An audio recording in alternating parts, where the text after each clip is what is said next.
The maitre d' barely glanced at me before shaking his head. "I'm sorry, madam, but there's no reservation under your name." I blinked, momentarily thrown off. "That's impossible. I was invited to dinner with my husband's family. They should already be here." He gave me a polite but firm smile. "I just checked. There's a reservation for 6 under Morgan Sinclair, but I'm afraid—" A sharp, familiar voice cut through the conversation. "Oh, Claire." Morgan's voice rang out, dripping with amusement. "Did you really think I'd include you in tonight's dinner?"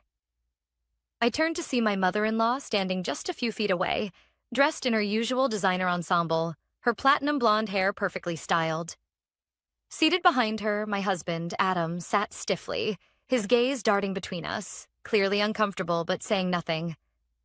Beside him, his sisters, Charlotte and Emma, whispered to each other, smirking.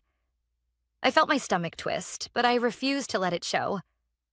"I don't understand," I said, my voice calm.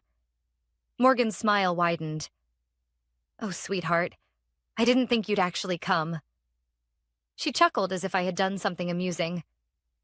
"This is a family dinner. A place like this is... well, it's a bit out of your league, don't you think? Maybe a budget restaurant suits you better." Charlotte snickered behind her wine glass. Emma avoided my gaze. Adam... He just sat there, gripping his fork. Silent. I felt the weight of humiliation settle in, the judgment in the air thick enough to choke on. Other guests were beginning to notice, their curious glances flicking toward the unfolding drama. I should have seen this coming. For years, Morgan had made it abundantly clear that I was never good enough for her son. I didn't come from old money like she did. I didn't attend prestigious schools. I wasn't born into their privileged world. From the moment Adam and I got engaged, Morgan had gone out of her way to remind me that I didn't belong. At first, it was subtle. The passive-aggressive comments about my simple tastes, the way she would conveniently forget to invite me to family events, the expensive gifts she would buy for Adam while giving me nothing but empty smiles. But tonight she had taken things to a whole new level. She had planned this. She had arranged for my husband's family to have a luxurious dinner at one of the most exclusive restaurants in the city, ensuring I would be left standing at the entrance like an unwanted outsider. And she was enjoying every second of it. The humiliation should have burned. I should have felt small. But instead, something inside me clicked. I smiled. A slow, deliberate smile that made Morgan's expression falter for just a second. Then, without a word, I turned to the maître d'. "Would you be so kind as to ask the owner to come out?" I asked, my voice smooth and confident. Morgan let out a laugh. "Oh, please. Do you really think the owner of this place is going to come out here just because you asked?" I turned back to her and met her gaze evenly. "Yes." "Because the owner of this restaurant?" He knew me very well. And in a few moments, my dear mother-in-law was about to learn a lesson she'd never forget. Morgan's smirk didn't waver, but I could see it. The slightest flicker of doubt in her eyes. She had spent years treating me like an outsider. But tonight, she had escalated her little game into outright humiliation. And she had done it in front of my husband, his sisters, and a restaurant full of people. The air around us felt thick, heavy with anticipation as I stood my ground, refusing to let her win. The maître d' hesitated, clearly unsure whether to humor my request. But before he could respond, a deep voice cut through the tension. "Claire?" I turned just as Daniel Laurent, the owner of this exclusive establishment, stepped into view. A man in his early 50s, Daniel was the definition of refined elegance. Salt and pepper hair, a tailored suit, and the kind of confidence that came with owning one of the most sought-after restaurants in the city. Morgan's eyes widened slightly as she registered the way he looked at me. Not with dismissal, but with genuine warmth. "Daniel?" I greeted, my smile widening. "It's been a while." His gaze flickered over to Morgan, then to Adam and his sisters, before settling back on me. "It has. What brings you here tonight?" I gestured toward the table where my in-laws sat, their expressions shifting from amusement to something far more uncertain. Apparently, I wasn't included in the reservation, I said lightly. A bit of an oversight, wouldn't you say? Daniel's eyes darkened slightly, catching the unspoken subtext in my words. Then, just as quickly, a polite smile curved his lips. That won't do at all, Morgan scoffed, crossing her arms. Oh, please, do you really think this restaurant can just find a seat for her? This is a private dining establishment. You don't just walk in and expect a table. Daniel's expression remained unreadable. You're absolutely right, Mrs. Sinclair, he said smoothly. This restaurant does not accept last-minute walk-ins. I felt a pang of disappointment, but before I could respond, he turned toward the maître d'. But Claire is not a walk-in. She is family. The entire table froze. Charlotte's glass nearly slipped from her fingers. Emma's eyes darted between me and Daniel in shock.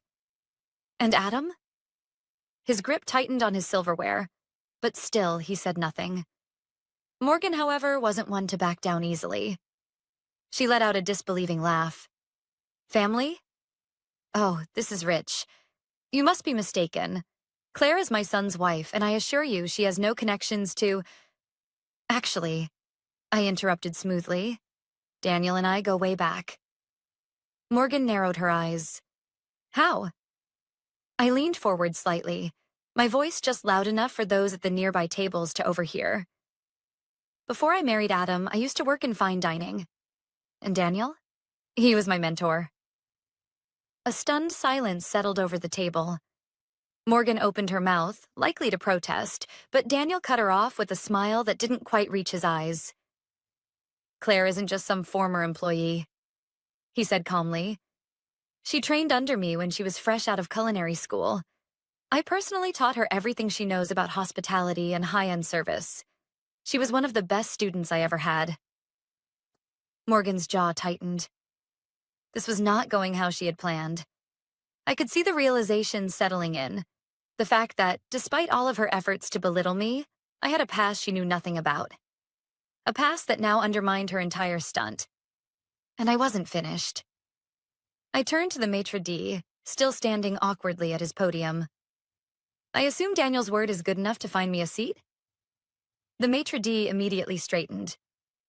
Of course, Miss Claire. I'll have the staff prepare a table right away. Morgan's face turned a shade of red I had never seen before.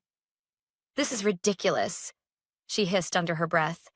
You're telling me she gets special treatment just because she used to work for you? Daniel chuckled. No, she gets special treatment because she earned it. The maître d' signaled for a waiter, who hurried over and began setting a place at their table, right next to Adam. Oh, I mused, feigning surprise. Looks like there's actually plenty of room after all. Morgan's fingers curled into fists against the tablecloth. This is absurd. I leaned in just slightly, lowering my voice so that only she could hear. What's absurd is that you thought you could humiliate me and get away with it. Her nostrils flared. You're being dramatic. I shrugged. I'm just enjoying dinner with my family. Isn't that what you wanted? Before she could snap back, Daniel patted my shoulder. I'll have the chef send over something special for you, Claire. Morgan nearly choked. Something special? Daniel smiled. On the house, of course. Morgan was seething now, but there was nothing she could do. Adam, still silent, reached for his drink. But I caught the flicker of something in his expression. Was it relief? Embarrassment? Shame? I wasn't sure. But what I did know was that this dinner had just begun. And Morgan Sinclair? She was going to regret ever thinking I could be dismissed so easily.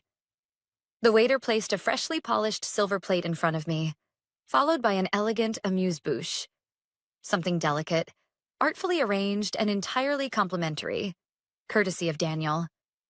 Morgan's expression? Pure unfiltered rage. Oh, I murmured, picking up my fork and slicing through the dish with practiced ease. This looks incredible. I took a bite, savoring it. Not just the taste, but the deliciously tense silence that followed. Across the table, Charlotte and Emma exchanged wary glances. Adam still hadn't said a word. choosing instead to stare at his wine glass as if it held the answers to his problems. Morgan, however, wasn't the type to accept defeat gracefully. She took a slow sip of her own wine before placing the glass down with a little too much force. "Well," she said, forcing a tight smile, "I suppose it's only natural that someone like you would know people in hospitality." I arched a brow. "Hospitality?" Morgan waved a hand, feigning politeness. "You know, service industries, waiting tables, kitchen work. Not exactly the kind of careers we're accustomed to in this family." Ah, there it was. The real reason she had orchestrated this entire charade. It wasn't just about excluding me from dinner. It was about reminding me, in front of everyone, that in her eyes, I was still just a woman who had worked her way up from nothing. I took another sip of wine before responding. "You say that like it's a bad thing." Morgan's eyes flickered with something, annoyance, maybe even a bit of surprise. She had expected me to be rattled, but I wasn't. Not anymore. "I simply meant," she continued, "that it must have been quite an adjustment for you, marrying into a family like ours." Her tone was light, but the words dripped with condescension. And Adam, still, said nothing. I turned my gaze to him, studying the way he refused to meet my eyes. And that's when it hit me. This wasn't just about his mother's cruelty. This was about his silence. Because this wasn't the first time Morgan had tried to humiliate me. It had happened at our wedding, when she conveniently forgot to invite my side of the family to the rehearsal dinner. It had happened at Christmas, when she gifted me a cookbook titled "Simple Recipes for the Clueless Wife" in front of an entire room of people. It had happened last summer, when she made a snide remark about how fortunate I was that Adam had taken a chance on me. And every single time, Adam had let it slide. And I had told myself it wasn't worth fighting over, that I didn't want to be the cause of conflict. But this was different. This wasn't just a passive-aggressive comment. This was an orchestrated attempt to humiliate me in public. And he had let it happen. I set my wine glass down, the movement slow, deliberate. Then I leaned forward slightly, resting my elbows on the table. "Morgan," I said, my voice smooth, even. "Do you know what the difference is between you and me?" She tilted her head, curiosity flickering in her eyes despite herself. I smiled. "I worked for everything I have." A sharp, stunned silence fell over the table. Morgan's face hardened. "Excuse me?" I didn't blink. "You heard me?" I felt Charlotte stiffen beside her mother. Emma pressed her lips together as if suppressing a laugh. Morgan scoffed. "Are you trying to imply that I haven't worked for what I have?" I let the question hang in the air. And then, before she could formulate another condescending response, I added, "I didn't marry into wealth. I didn't inherit status. I built my career from the ground up. And yet," I gestured at the table. "Here we are, sitting at the same restaurant, eating the same food, with the same level of respect from the owner." Morgan's fingers curled around her napkin, knuckles white. Charlotte and Emma weren't laughing anymore. And Adam? He looked like he wanted to crawl under the table. For the first time since I had met Morgan, I saw something flicker across her face. Something she usually hid too well. It wasn't anger. It was fear. Because she had spent years trying to convince herself that I didn't belong, that I was lesser, that I was just some gold digger who had latched onto her son. But now she was starting to realize the truth. And the truth was that I was not someone she could break. I picked up my fork, casually cutting into my dish again. "Oh, and Morgan?" She exhaled sharply through her nose, clearly furious that I had stolen control of the conversation. "What?" I smiled, slow and deliberate. "You should be careful about who you look down on." I speared a bite of food and placed it in my mouth, chewing slowly before adding, "You never know who might end up above you." The tension at the table was suffocating. Morgan, usually poised and in complete control, sat stone-faced, her fingers curled so tightly around her wine glass that I half expected it to shatter. Adam looked like he wanted to disappear into his seat. Charlotte and Emma were stealing glances at each other, clearly wondering if they should intervene. And me? I had never felt more certain of my place. I could see it in Morgan's expression, the way her carefully curated mask of superiority had cracked, even if just for a moment. She wasn't used to being challenged.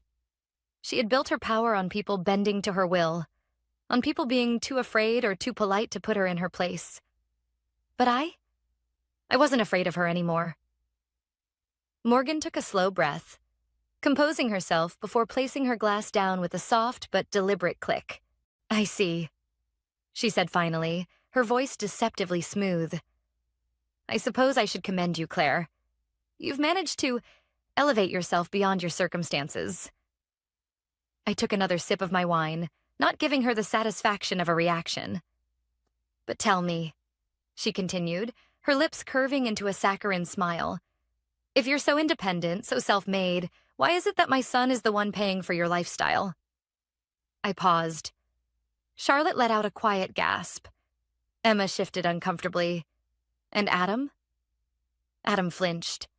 Morgan's smile sharpened. She could feel the eyes of the table on me now, waiting for a response. I set my glass down, my movements slow and deliberate. "What do you mean by that?" I asked, feigning confusion. Morgan leaned forward, dropping her voice to a mocking whisper. "I mean, darling, that my son is the reason you can afford that lovely little boutique job of yours, isn't he?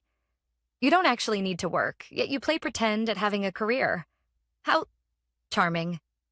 She tilted her head, her smug smile returning. "You talk about self-sufficiency, but at the end of the day, you're still just someone my son supports." And there it was, her final card. The insult meant to humiliate me beyond recovery. The final blow to put me back in my place. I let the words settle, taking in the way Adam still refused to look at me. The way his sisters held their breath, waiting for me to crumble. And then I laughed. Not a small, embarrassed chuckle, a full, genuine laugh. Morgan's smirk faltered. "I'm sorry, is something funny?" I placed my napkin back onto the table, still chuckling. "I just realized how truly out of touch you are, Morgan." Her eyes narrowed. "Excuse me?" I gestured toward Adam, my voice calm and deliberate. "You think he supports me?" I asked, arching a brow. "That's adorable." Charlotte made a choking sound. Emma's lips parted in shock. And Adam? Adam went pale. Morgan's smile dropped instantly.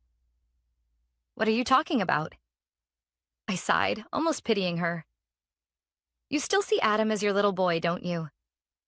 The one in control, the provider, the man who rescued me from my lowly life." I tilted my head. "But let me tell you something, Morgan. That's not how this marriage works." Morgan stiffened. "You want to know what's funny?" I continued. "Adam's business, his investment projects, half of them were funded with my money." A stunned silence fell over the table. Morgan's eyes widened, her entire world shifting in real time. What?" she whispered. I smiled, but this time there was no warmth in it. "Adam didn't build his career alone," I continued, still speaking to her but keeping my gaze locked on my husband. "When he wanted to start investing, he didn't have the capital." I picked up my wine glass again. "But I did." Morgan's fingers twitched. "That's not possible." I shrugged. "Believe what you want. But the reality is, your son's success is built on my investments, my strategies, and my support." Charlotte and Emma looked at Adam for confirmation. But Adam, still silent, still frozen in place. I shook my head. "You think you can humiliate me by painting me as some dependent little housewife? That's laughable. Because the truth, Morgan? Adam needs me far more than I need him." Morgan's face turned a deep shade of red. I leaned back, crossing my arms. "You spent all these years trying to make me feel like I don't belong. but I've been the one keeping this marriage, and by extension, your precious family name, afloat. Emma looked like she was about to pass out. Charlotte? Completely speechless. And Adam? Adam finally opened his mouth. Claire, he croaked. Maybe we should... I held up a hand, cutting him off. No, Adam, I said, my voice firm. You don't get to... Maybe we should me right now. Not after you sat here in silence while your mother tried to humiliate me. Morgan looked at him now, realizing for the first time that her son, her golden boy, was completely spineless. And suddenly, she didn't look as proud of him anymore. For the first time, she looked at him like he was small, like he was beneath her expectations, like he had failed her. A delicious role reversal. I stood up, smoothing down my dress. I think I'm done here. Morgan's nostrils flared. You can't just... I turned to Daniel, who had been watching from a polite distance. Daniel, it was lovely seeing you. Thank you for the hospitality. Daniel nodded, amused. Always a pleasure, Claire. Then I looked at Adam. You coming? He hesitated, staring at me, then at his mother. And in that moment, I knew. I knew exactly what he was going to do. Because Adam had never chosen me before. And he wasn't about to start now. Morgan smiled, triumphant. And I? I smiled right back. Because what she didn't know was, I had already made my choice too. And soon, she was going to regret ever trying to put me in my place. Because I was about to show her, and Adam, exactly how powerful I really was. Adam didn't follow me. I hadn't expected him to. As I stepped outside the restaurant, the cool night air brushed against my skin, but I barely felt it. My mind was sharp, clear. This dinner had been a long overdue wake-up call, a moment of truth that had been years in the making. And now, it was time to act. I pulled out my phone, my fingers steady as I typed a message. Me. We're moving forward. Initiate the process first thing tomorrow. Within seconds, the response came. Attorney. Understood. You'll have the first draft of the divorce settlement by noon. I exhaled slowly, staring at the screen. Divorce. The word didn't scare me. What scared me was how long I had ignored the truth. That Adam had never been on my side. That for years I had been alone in my own marriage. But not anymore. Tonight had been the final push I needed. And Morgan? She had no idea just how thoroughly I was about to upend the life she had worked so hard to control.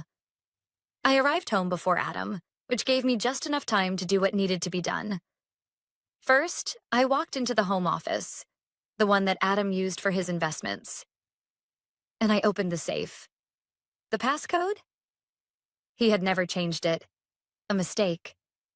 Inside were all the financial documents, bank statements, investment portfolios, business agreements, and the one I was most interested in. The contract that tied his most lucrative investment to my initial funding. I picked it up, scanning the familiar legal jargon. This was the document that proved I was the financial backbone of his entire empire. Morgan thought her son was the great businessman of the family. But without me, he was nothing. I took a quick photo of the contract, then placed it back exactly where I found it. There was no need to take it, not when I already had what I needed. Next, I went to the bedroom. I pulled out a suitcase and began packing. Not in anger, not in haste, but in absolute clarity. This wasn't an emotional decision. This was a calculated departure. By the time Adam walked through the front door, I was sitting on the couch, suitcase by my side, waiting. He paused in the doorway, staring at me like he wasn't sure if he had come home to the right house. Claire? I tilted my head. Took you long enough. His eyes darted to the suitcase, his breath catching. What are you doing? I stood up, calm and controlled. Leaving. Adam's mouth opened slightly, but no words came out. You made your choice, Adam, I said smoothly. Back there at the restaurant. When your mother humiliated me, again, and you just sat there. His jaw tensed. I was trying to keep the peace. I laughed. Peace? Adam, your mother planned this entire dinner to embarrass me. She booked a table and left me off the reservation on purpose. She insulted me. She tried to make me feel like I didn't belong. I stepped closer, watching him shrink slightly under my gaze. And you let her. Just like you always do. He rubbed the back of his neck, clearly flustered. It's complicated, Claire. You know how she is. I let out a breath. No, Adam. It's simple. You're weak. His eyes snapped to mine, offended. But it was the truth. You've spent our entire marriage letting your mother dictate how you treat me. I was patient, Adam. I gave you so many chances. But tonight? I shook my head. Tonight, I finally saw you for what you are. Adam swallowed hard. Claire, let's just talk about this. I sighed. That's the problem, Adam. There's nothing left to talk about. I picked up my suitcase and brushed past him. And then, just as I reached the door, I'll fight you on this. I turned. What? Adam's face had darkened, his voice low. If you think you're walking away from this marriage with half of everything, you're mistaken. I stared at him for a moment before smiling. Oh, Adam, I said softly. You really should read your own contracts more carefully.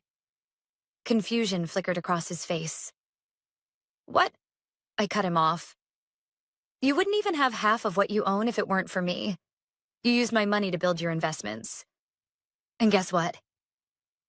I let the moment hang. I have all the paperwork to prove it. His face drained of color. I stepped closer, lowering my voice. I let you borrow my money, Adam. I let you build something with it.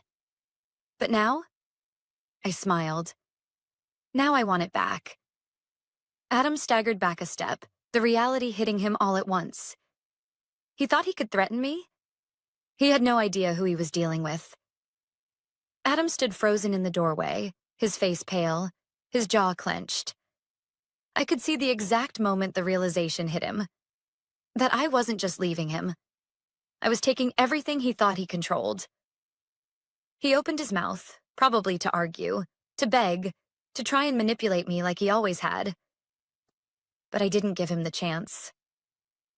I'll be staying at the penthouse, I said, adjusting the strap of my bag over my shoulder. His brows furrowed. What penthouse?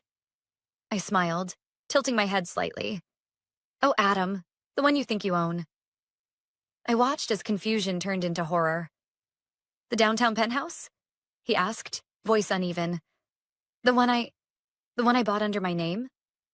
Yes, I said smoothly. I had my lawyer review the ownership documents earlier today. It was never yours, Adam. His nostrils flared. You wouldn't... I already did. I reached into my bag and pulled out an envelope, tossing it onto the counter. He hesitated before opening it, his eyes skimming over the legal document inside. His hands shook. This... He swallowed. This says you own 51% of my investment firm. I nodded. Correct? His breathing turned shallow. That's impossible. I shrugged. Not really. I was the initial investor, remember? I never transferred ownership over to you. You just assumed I did because, well, you never actually read the contracts, did you? I watched as panic took over his features, his mind racing, probably wondering how the hell he had let this happen. Claire, he said, voice tight, you can't just take this from me. I smiled. I'm not taking anything. I already own it. He staggered back, gripping the counter. This was the man who had let his mother humiliate me, who had sat there in cowardly silence while she tried to strip me of my dignity. Now he was the one powerless. I don't understand, he muttered. Why? Why are you doing this? And for the first time in years, I felt completely, undeniably free. Because, Adam, I said, I finally see my worth. And with that, I turned and walked out of the house for the last time. A month later, I sat in the penthouse, legs crossed, a glass of champagne in my hand. Across from me, my attorney smiled as she slid the finalized divorce papers toward me. "It's official. You're free." I exhaled slowly, running my fingers over the thick paper. Free. The past few weeks had been a whirlwind. The legal battle? Short and brutal. Adam had tried to fight, of course. He had stormed into meetings, demanded a better deal, threatened to take me to court. But the moment my lawyers laid out the documents proving I was the true majority shareholder in his firm, his arrogance had collapsed. Morgan had tried to intervene. She had called me, furious, accusing me of being a gold-digging snake. I had simply responded, "If you raised him better, this wouldn't have happened." And then, I blocked her number, because Morgan Sinclair was no longer my problem. I lifted the champagne glass to my lips, savoring the moment.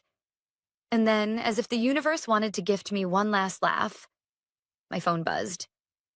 "Adam, can we talk?" I smirked, setting the glass down and typing back. "Me.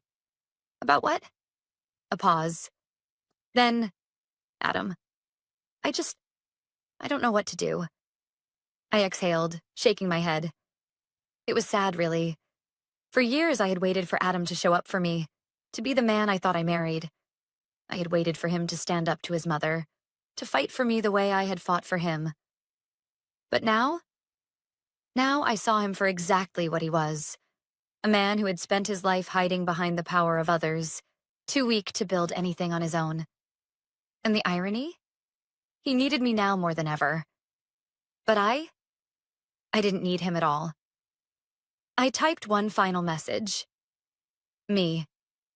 That's not my problem anymore. Then I blocked his number too, because for the first time in my life, I was choosing myself. And that was the most powerful thing I had ever done. I invited my parents over to my house to surprise them with a gift from my first big paycheck, but they didn't believe me and laughed at in face, "Once a black sheep, always a black sheep." My golden child sister forwarded them these pictures from my FB and suddenly I'm their favorite daughter? Last week I called my parents and invited them to dinner at my place. I just received my first big paycheck and wanted to celebrate this milestone by doing something special for them, a gesture to show my gratitude and love. After dinner, I planned on surprising them with tickets to a luxurious 5-star resort, a fully paid 3-day getaway where they wouldn't have to spend a single penny. I wanted the three of us to relax and enjoy ourselves. This was a token of everything I've worked toward. It was my way of saying, "I've made it and I want to share this moment with you." When my parents came over for dinner, I was excited to show them my home and share more about my work. But from the moment they stepped inside, their attitude towards me made it clear they weren't impressed. First, they looked suspiciously around the apartment and kept asking if I really lived here. Then, once I convinced them that this was really my place, my dad wandered around like a detective, opening drawers, checking behind furniture, and even peeking under the sink. He repeatedly asked if I had hidden drugs somewhere, as if he couldn't believe that I was truly clean now that I was living on my own with no supervision. For context, I am the black sheep of my family. I am the child who made the grave mistake of getting involved with drugs during my high school years. This choice led to a dark and painful chapter in my life, where I had to attend a treatment center to recover. I recognize now how much anguish and heartache I caused my parents during this time. They've told me on several occasions how my actions brought shame to the family's reputation back then. While hearing those words stings, I understand why they felt that way. One of the most shameful things I've done, and something I deeply regret, was stealing from my own mother just to buy more drugs. That betrayal of trust still weighs heavily on me, and if I could go back in time, I would give anything to stop myself from behaving that way. I fully accept responsibility for the choices I made, and the pain I caused to my parents during those difficult years. However, I had worked very, very hard to turn my life around. Did my dad truly think so little of me that I would still use drugs, even after I had repeatedly assured him and Mom that I had left those habits behind? Even at the dinner table when I brought up my first paycheck and told them how proud I felt about my new job, my mom undercut the moment with a cruel joke. She said, "More money means more drugs for you, doesn't it?" My dad found this hilarious and started laughing along with her. I sat there humiliated and hurt, trying to process what more I could say to make them believe me. I asked them outright why they kept bringing up my past and why they couldn't let it go and just see me for who I am now. My dad didn't hesitate to respond and said, "People never change. No matter how shiny your job is or how much money you make, you're still an addict in my eyes." He then went on a rant about how much money he had spent on me over the years, framing me as nothing but a burden to him, and how he had spent even more by sending me to that treatment center. He argued that if I was really earning as much as I claimed, then the least I could do for him was start paying all the money back. I was stunned at how cruel his words were. I argued back, reminding him that I had been very young when I made those mistakes and that I was actually grieving at the time. I told him how hard I'd worked to rebuild my life since then, and it wasn't fair for them to keep throwing my past in my face whenever they felt like it. I expected understanding or at least a moment of reflection from them, but instead my mom looked at me dead in the eye and said with a taunting smile, "Once a black sheep, always a black sheep." Hearing that was like a punch to the gut. I had hoped this dinner would be a step toward mending our relationship, a chance for them to see the person I had become, but instead it felt like they were determined to keep me trapped in the version of me that no longer existed. I realized then how much weight I had carried for years, trying to earn their approval only to see that no matter what I did in their eyes, I would always be the disappointment. I know I caused them grief during those few difficult years when I was younger, and I've taken responsibility for my actions time and time again, but constantly bringing it up, using it to humiliate me, even now felt deeply wrong. I've been trying to move on, to grow, to prove that I'm not the person I was back then, yet they couldn't seem to let it go. It was like no matter how far I came, they were determined to keep me chained to my mistakes. After my mom's cutting remark, I couldn't muster the energy to argue anymore. I sat there quietly for the rest of the dinner while my parents carried on. The focus of their conversation shifted to my sister Serena, the golden child. They bragged about how she was excelling in life, how all her teachers adored her, and how she was always winning accolades. Hearing them praise her felt like a knife twisting in my chest. I couldn't help but feel a pang of jealousy, not because Serena was thriving, she deserved every bit of her success, but because it was so painfully clear that my parents reserved all their pride and affection only for her, while they treated me like dirt. As dinner came to an end, I realized there was no point in telling them about the gift I had planned. I had been so excited to give them something special, to show them that I could take care of them, that I wasn't the failure they always seemed to think I was. But after the way they treated me, I was pissed. I also knew they wouldn't appreciate my gift. At first I considered canceling my reservation since I didn't give them to my parents. But now that I've fought it over, I've decided to use them for myself and invite a friend to join me. AITA for not giving my parents the gift and using it on myself instead just because I'm pissed? Update 1. Thank you all for your advice. Since I can't reply to everyone in the comments, I would like to give a more detailed explanation as to why I behaved the way I did, and that it isn't something that I do anymore, and this is why it hurts so much that my parents don't understand my perspective and trust me. My behavior then had a lot to do with losing my grandparents. For the first 8 years of my life I lived with my grandparents while my parents were off in another city, fully occupied with running their business. My grandparents were my whole world during that time. I obviously knew who my parents were, but I rarely got to see them. My dad was always busy with work, and didn't have the time and the resources to visit often. Hence, I grew up with phone calls and brief check-ins rather than the actual presence of my actual parents. My grandparents, who I lovingly called Nana and Pops, were more like my parents than my biological ones ever were during those years. They were my guides, my caretakers, and my source of love and stability. When my parents finally moved back home, they didn't come alone. They brought with them my younger sister Serena. After my parents finally settled down here, they insisted, really they forced me, to move in with them. And I hated it. Suddenly, I was expected to fit into this new family dynamic with two people I didn't know well, and a sibling who had seemingly replaced me in their lives.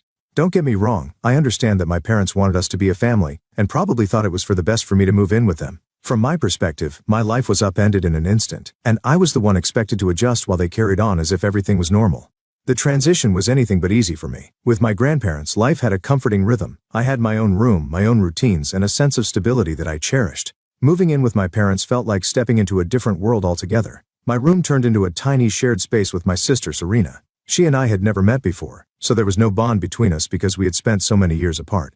She didn't know me, and I didn't know her, which resulted in us having frequent fights. Then there was my dad. He was not an easy man to live with. My grandparents had always been respectful toward each other and me, creating a peaceful and loving environment.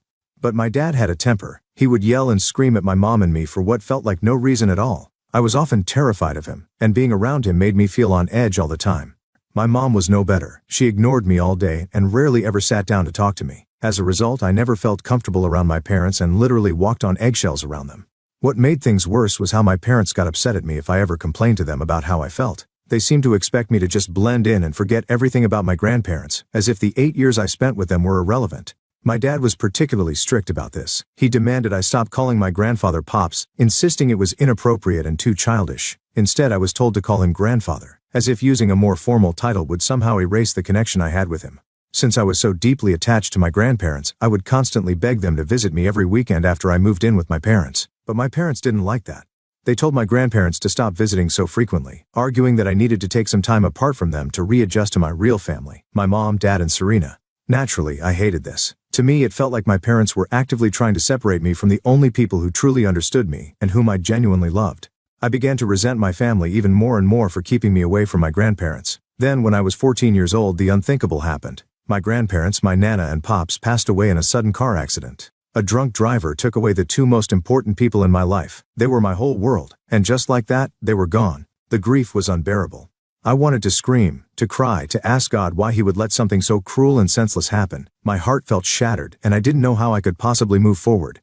At a time when I needed support and understanding more than anything, my parents didn't step up to help me. Instead, they did the complete opposite. They refused to see how depressed I was. Instead, they forced me to get up and go to school every day, even though I felt like I had no energy left in me. I was consumed by grief, struggling just to make it through each day. My grades began to slip because I simply couldn't focus, and instead of helping me or offering me compassion, my parents would just yell at me on results day, as though shouting at me could fix the emptiness I felt inside. I spent most of my time in bed, unable to summon the strength to do anything. My parents would yell at me for being lazy, when in fact it was grief and depression. Even my teacher at school noticed my change in behavior and suggested that I see a grief counselor. But my mom dismissed that idea outright. She insisted I didn't need a mental doctor to feel okay and how therapy was just a scam anyways.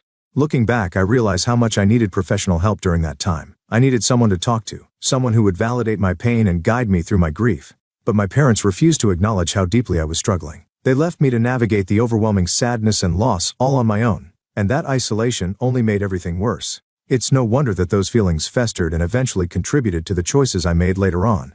As a result of everything I was going through, the grief, the loneliness, and the resentment towards my parents, I channeled all my anger into destructive choices. I started hanging out with the wrong crowd at school, and they eventually introduced me to drugs. At the time, I thought it was an escape, a way to cope with everything I was feeling. Deep down though, I knew it was wrong. I shouldn't have gone down that path, but I desperately wished I had someone, just one person who could sit down with me, talk to me on my level, and help me make sense of my pain. That never happened. When things spiraled further out of control, when I started drinking, doing drugs, and even stealing from my mom, my dad reached his breaking point. One day after catching me high, he slapped me across the face and called me an embarrassment. The very next day he sent me to a treatment center. At the time I resented him for it, but looking back it might have been the best thing he ever did for me. I spent a month at the center and surprisingly, I didn't hate it. For the first time in a long while I had a space where I could truly open up, talk about my feelings, and have people actually listen to me without judgment. The experience changed me. When I came out of the treatment center, I felt like a new person. I was able to focus better in school, and eventually I went on to study at a good college. I started building a life for myself, moving away from the person I had been during those difficult years. However, despite all my progress and the ways I turned my life around, my parents never let me forget my dumb mistakes. Not a single day passed without them reminding me of how I had embarrassed the family by using drugs and drinking alcohol. My dad especially would bring it up constantly. He told me more than once that if I hadn't been his oldest child, he would have thrown me out on the streets without hesitation. My mom wasn't much better. She would constantly threaten to cut me off permanently if I ever dared to use drugs or alcohol again. Those words hurt. Even though I worked hard to redeem myself, it felt like they saw me only as a failure, as the kid who had disappointed them. I understand their frustration and hurt, but I wish they had been able to see the person I was trying to become. Instead of constantly reminding me of the person I used to be, it's a pain I still carry with me as an adult. If you're wondering whether or not I ever apologized to my parents, I did. However, no matter how many times I said sorry or showed my parents that I had grown and changed over the years, their views of me never really shifted. Even when it came time for college, my dad refused to pay for my college tuition, claiming it would be a waste of money to spend it on a druggie like me. His refusal was despite the fact that he had the means to afford it. I begged him a lot, but he was unrelenting. And in the end, I had no choice but to take out student loans just to fund my education. Despite all of that, I never allowed myself to hold any bitterness or blame towards my parents. Yes, they could have handled things differently, but I made my own choices. It was my decision to start using drugs, and I own that mistake. I should have found healthier ways to move on from my grandparents' death instead of using it as an excuse to act out, rebel, and embarrass my family. That was on me. Yes, I have done my best to ask for forgiveness from my parents, hoping that they would finally move on from my past, but they never did. Also, to those who are asking why I ever wanted to gift my parents something like this in the first place, when I already knew the way they behaved with me. Actually, 3 months ago I graduated from college. This felt like a milestone, a personal victory in so many ways, since I did this all on my own without my parents' help.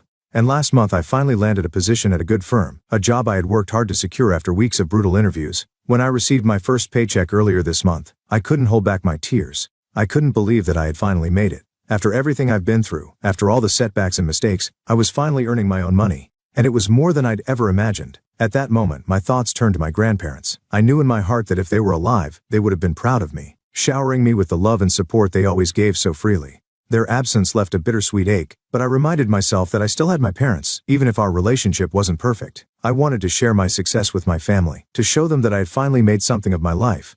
I've decided to go ahead and use the flight tickets and resort stay for myself, and I'll be taking a friend. I have received a lot of DMs from people asking why I continue to maintain a relationship with my mom and dad despite everything. The answer is simple. I know exactly how it feels to lose loved ones, and I have always been scared of completely cutting off my parents, the way they were my whole world, my only family.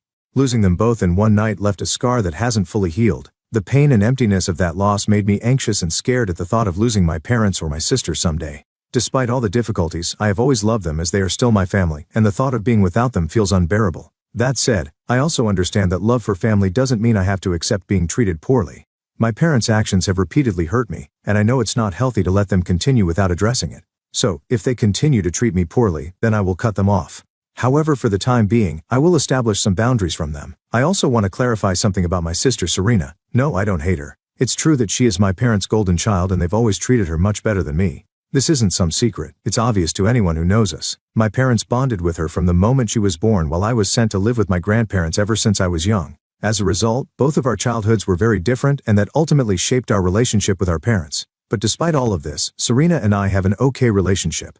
She respects me as her older sister, and now that we are older, we rarely fight. In fact, she sometimes feels bad about how our parents treat me compared to her and sometimes even stands up for me. I appreciate her empathy, and I've never held her responsible for our parents' actions. It's not Serena's fault that our parents favor her, or that they've treated me the way they have. Serena didn't ask to be the golden child, just like I didn't choose to be the black sheep of this family. It's been a while since my last update. I had such a wonderful time with my friend at the resort. The experience was everything I had hoped for, relaxing, fun, and a much-needed break from everything. Honestly, it was worth every penny I spent, plus my friend was incredibly kind and thoughtful. He offered to pay me back for his share of the flight and accommodation, even though he really didn't have to. It was a nice gesture that made the trip even more special. As for my parents, I haven't spoken to them since that dinner conversation, and I don't plan on reaching out anytime soon. I've decided to take things slow and go low contact with them over time. I've realized now that my mental health and well-being need to come first, and right now, maintaining distance from them is the healthiest choice for me. Update 4. This week I decided to update my Facebook profile picture after a long time. I also posted a few photos from my recent stay at the luxury resort, the same one I had originally planned to gift to my parents. It felt nice to share those moments, and the pictures captured how relaxed and happy I felt. Shortly after posting, my sister Serena, who is on my friends list, messaged me. She told me I looked so relaxed and beautiful in the photos and said the resort looked amazing. Her enthusiasm made me smile. She even begged me to take her along the next time I went on a staycation. However, I think Serena must have forwarded some of the photos to my parents, or at least someone did, because a few hours later, my phone started buzzing non-stop. I saw that I had a missed call from my dad and several messages from my mom asking me to call them back urgently. Concerned that it might be an emergency, I returned my mom's call. To my surprise, there was no emergency. Instead, she wanted to talk about the photos from my vacation. She said she had seen all the pictures, and then, without wasting a beat, demanded to know how I could afford to stay at such a luxury resort like that. There was an accusatory edge to her tone, like she couldn't believe I had earned this experience on my own. She asked if my company had somehow arranged the stay for me, implying that I couldn't possibly have paid for it myself.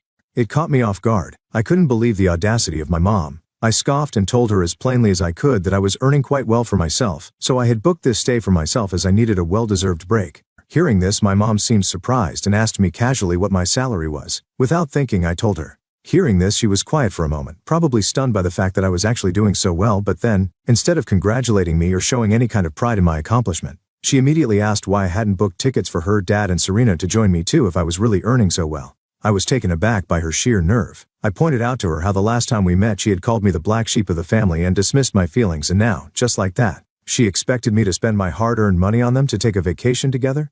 Her response was that I was being selfish for not using my money on them, and that I was ungrateful for enjoying a vacation all on my own when they had done so much for me over the years. She reminded me again how she and dad had sacrificed so much, and even told me that had my grandparents been alive, they would have expected me to be a better human being. Her words stung. I sighed deeply, trying to stay calm, but I had heard enough of this. I told her that yes, she was right. I had no choice but to be selfish now. I was tired of letting them treat me like trash all these years. Now I was going to be selfish by earning well and spending it on myself because I deserved to be taken care of. I no longer wanted to be dragged back into their emotional manipulation, just to annoy her even more. I admitted then that I had originally reserved that luxury stay for her and dad, but after the way they disrespected me during dinner, I decided to use the gift for myself instead. Mom, clearly upset, said I should have given them the reservations anyway since they were the parents and deserved to be pampered. She tried to guilt-trip me by saying that she rarely gets to enjoy anything nice for herself, and that I was inconsiderate by keeping this from them. She then had the audacity to ask if I could book another stay just for her and Dad. I calmly replied, "Maybe next time. Show me some respect and I'll think about it." My response only made her angrier. Before she could say anything more, I told her that she and Dad could keep badmouthing me if they wanted, but I was done listening to it. I had apologized over and over, and if they hadn't accepted it by now, they couldn't expect me to keep begging for forgiveness forever. They needed to leave the past behind if they wanted a relationship with me. Otherwise, I was done. I then ended the call, blocking both her and my dad in anger so they couldn't contact me anymore. I was so done with the toxic patterns, the constant blame game, and the way they treated me. I had spent years trying to meet their expectations, trying to prove myself, and it had gotten me nowhere but hurt and resentment. I couldn't keep sacrificing my peace just to keep them in my life. If that meant cutting them out completely, then so be it. I was done being treated this way. Update 5. It's been a month since I last updated anything here. My sister was the one who sent those pictures to my parents. She apologized to me several times for it and explained that she was just proud of me and never intended to start any kind of fight. I believe her. She's assured me that she won't do anything like that again, and I trust her. Generally, my sister hasn't always had good intentions and she genuinely supports me. I know she would never try to hurt me on purpose, so I believe her. Even with this blow up with our parents, Serena agrees with me that cutting them off was the right thing to do. She understands that they've been hurting me for far too long, and that it's not healthy for me to keep allowing them to treat me this way. She's been very empathetic about the whole situation. Recently, my parents have been begging her to talk to me so I can unblock them on my phone. They have been insisting that they can fix things between us. Apparently, I'm now their favorite daughter and they are constantly urging Serena to ask me to forgive them. Apparently, after my last conversation with my mom where I revealed to her my salary, my parents have gone around to relatives bragging about my paycheck and the company I work for, trying to paint themselves as proud parents. It's like all of a sudden they've realized I am their child, but only because I'm doing well now. It's frustrating because their sudden change of heart feels insincere. It's as if they only value me now because they can brag about me to others, not because they genuinely care about me or my well-being. It really makes me question if money is the only thing that matters to them. Clearly, I'm no longer the drug-addicted child they once saw me as. Now all of a sudden I'm someone they consider respectable. It's hurtful and eye-opening. So no matter what, I'm not turning back. I'm not going to buy their love or respect with my money. That's not how love should work, and it's definitely not how I want to be treated. Their toxic behavior has caused me enough pain, and I finally realized that I don't need to tolerate it anymore. So moving forward, I've made up my mind. I'm staying no contact with them.